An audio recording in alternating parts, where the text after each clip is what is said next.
Let's talk about laundromats for just a second, okay? Everybody is so up on laundromats, and I get it. It's generally a good business. It's very absentee. You don't have to worry about payroll. You don't have to worry about complex tax situations, and there's a lot of benefits to laundromats. However, not all laundromats are good deals. So let's look at this laundromat right here. This laundromat in particular, it's in mid-Missouri. These people bought this laundromat for I think 92 or 93,000 in 2020. They got a seller finance deal. You know, all those things seem really good. It was this couple plus another couple, so like some friends got together to buy this laundromat. But here's where they went wrong. They did not run the numbers. So this laundromat they bought for, let's just call it $90,000. It brings in about $5,000 per month, okay? The expenses are about, I think it was 3,600, okay? The absolute maximum that this place makes is 1,400 per month, okay? And that does not even include cleaning. Okay, so one of these couples lived near the laundromat and they agreed that they were going to do the cleaning. Okay, and that would allow them to make some money.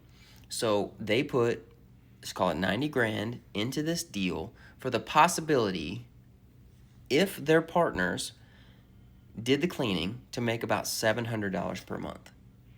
Okay, this is not worth it. It's not worth your time to deal with.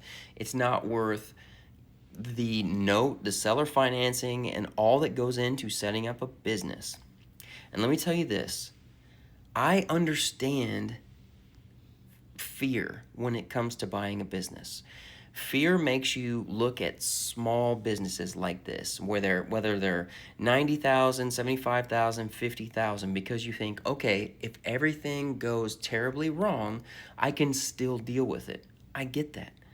But here's what people don't realize is that the amount of effort and the time that is required to actually set this business up and get it functioning the way it should is the same for just about all businesses. So would you rather put in a whole bunch of work to make possibly $700 extra a month, or would you rather put in that same month to make $7,000 per month? That is the difference. Now, these people right here, these poor people, these two couples, bought this business in 2020 for 90 grand. Now they're selling it, okay, for $75,000 5 years later. They haven't made any money. They're stuck in this deal. This has been listed since February. They've got hundreds of inquiries because people love laundromats, but no one has bought it. And that's because it's a bad deal.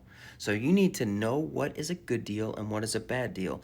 Just because it's a laundromat, just because there's so many people on this platform saying that laundromats are good deals, is very situational, okay? You need to learn how to vet a business so you don't get into a bad deal. If that's something that you're interested in learning and you have questions about it, click the link in my bio, check out the website. I have a bunch of free materials where you can learn this stuff. You can put a question on this post. I will answer it, okay? Don't let fear get you into a bad deal, all right?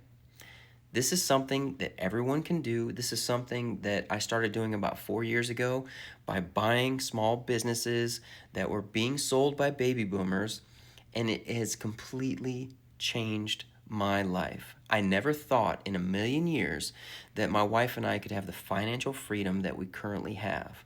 But by buying these small businesses, we're able to do whatever we want, whenever we want. But there's a system. There's a way to do this the right way. So if you want to learn that way, click the link in my bio, check everything out, and I'll help you learn how to do it the right way.